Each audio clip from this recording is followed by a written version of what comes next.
emotional and I'm a little nervous. Yeah. It's entitled, I realized last night that for the first time in my life, I am finally really willing to be an organ donor. Sweet 16, one summer afternoon, about out the door for family dinner at Outback Steakhouse. I went to check on my bestie Jenny, staying with me for the summer, kicked out of her own house again, one more time. I had a feeling. "Are you sure you don't want to come with us?" I said, peeking into the top bunk of my little brother's bed. No response. Motionless, unconscious.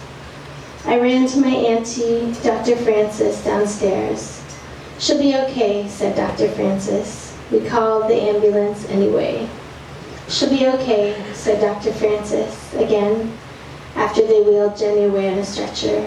She went to the ICU, had her stomach pumped, went to rehab after that.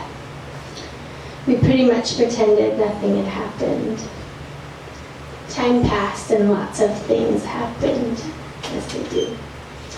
One winter afternoon, the ripe age of 22, my mom dropped me off at a Portland clinic, 10th floor of an office building. "Babies are expensive," my single father boyfriend had said.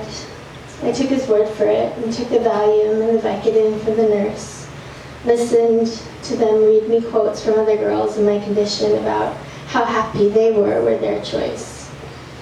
I lied back on the table, sucked in the nitrous greedily as the doctor sucked out my unwanted growth, as they called it.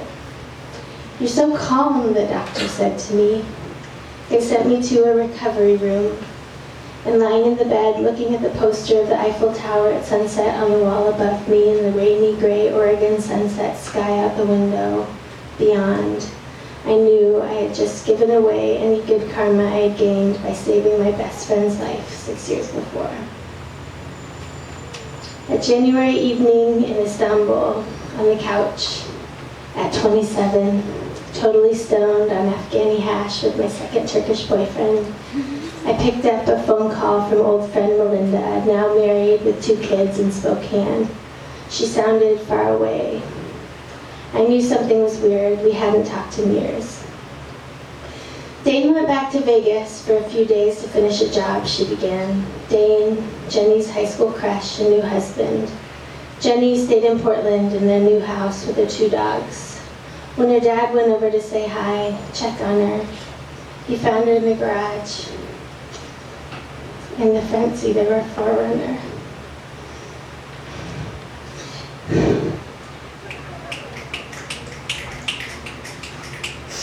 It had stopped running by then. Ran out of gas. "The dogs are okay though," she said. I couldn't afford to fly back for the funeral.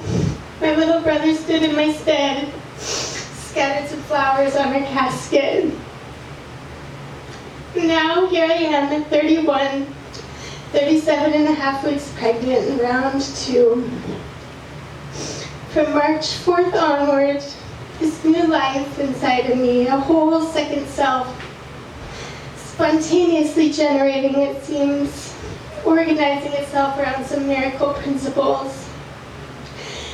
I felt it from the very beginning, the very moment of first meiosis, really, like a veil dropped or lifted or something. I was walking across a field at a spa outside Poughkeepsie, and I felt the shift. It was wild. Life is wild. Death is something else. So I'd like to take this opportunity to declare I'm finally willing to be an organ donor. I never was before, but I can surely say if it comes down to it, I am ready to give the pieces of me to others. Take my kidneys, take my heart, take my myopic eyes. The lines around the self, the borders between you and me aren't as obvious as they may seem.